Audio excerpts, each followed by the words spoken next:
la definición de biyectividad. Voy a hacer un poquito más de espacio aquí.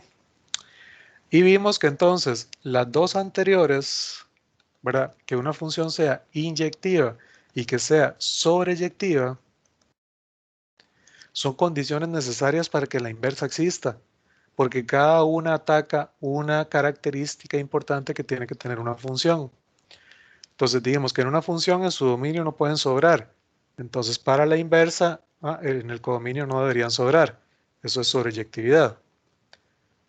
En una función, una x solo puede apuntar a una y. Entonces no puede pasar que dos x apunten a la misma y, porque cuando está en la inversa, esta del dominio no puede apuntar a dos distintas del codominio. O sea, la función tiene que ser también de 1 a 1, tiene que ser inyectiva. Entonces, para que una función sea invertible, tiene que cumplir ambas al mismo tiempo. Y eso es biyectividad.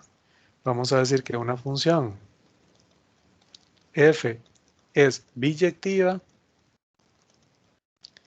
si es inyectiva y sobreyectiva al mismo tiempo. Entonces, para saber si una función es biyectiva, se hacen las dos pruebas, ¿verdad? Al mismo tiempo.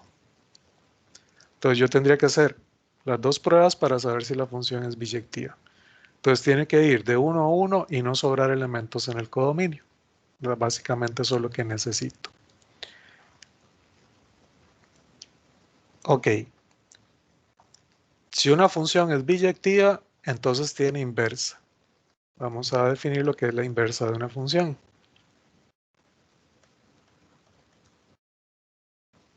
Ok. Vamos a decir que si f, que va de un dominio D a un codominio C, es biyectiva, okay, ya sabemos que significa que cumple inyectividad, aquí me falta una C, inyectividad y sobreyectividad al mismo tiempo, va de 1 a 1, no sobran elementos en el codominio.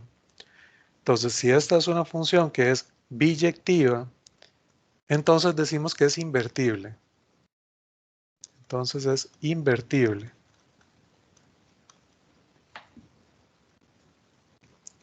Y su inversa se denota por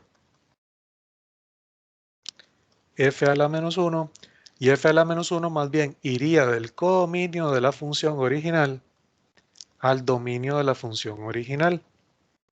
Es lo que dijimos, voy a hacer aquí un poquito más despacio. Es lo que dijimos.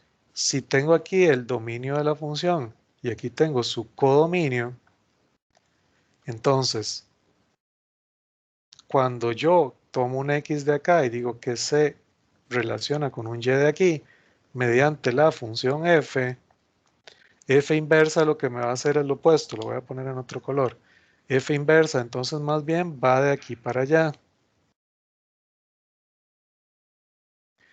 Y lo que me estaría diciendo entonces es que más bien el y se relaciona con el x. ¿Ok?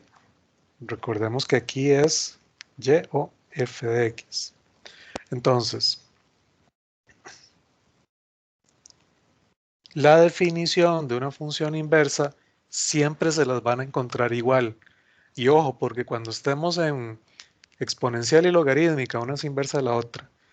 Función trigonométrica, seno y arcoseno, una es inversa de la otra. Todas las definiciones de las inversas se definen igual, así como lo voy a poner.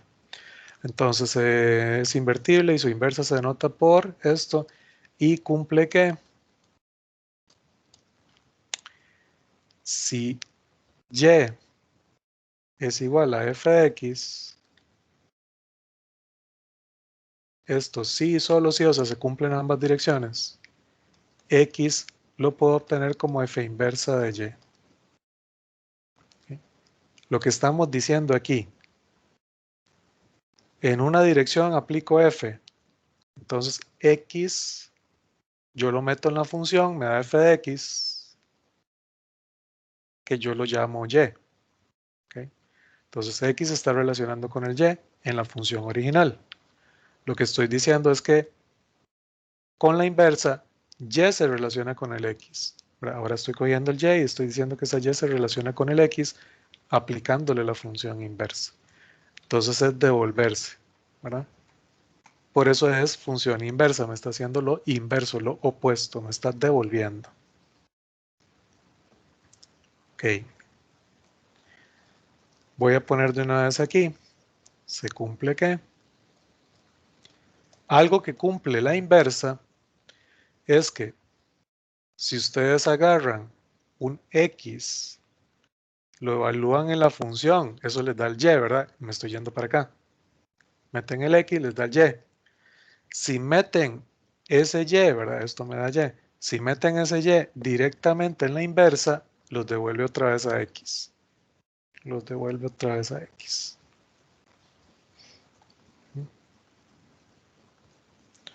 Okay. Estoy agarrando un X, lo meto en la función, me da un Y, ese Y lo meto en la inversa, me devuelve a la X. Esto escrito de otra forma es que la composición de la inversa con la función me da X. Lo mismo, yo agarro un Y, lo meto en la inversa. Eso me da un X. Ese X lo meto en la función y me da o me devuelve el Y. O sea, F yo lo compongo, hago la composición con su inversa y me da el mismo Y. ¿Okay? Eso siempre lo cumple la inversa. Y bueno, para que no se vayan sin un ejemplo de cálculo de una inversa, ahora vamos a hacer una, por lo menos una, con eso terminamos hoy. Y la próxima vamos a trabajar un poco más de uno o dos ejemplos más.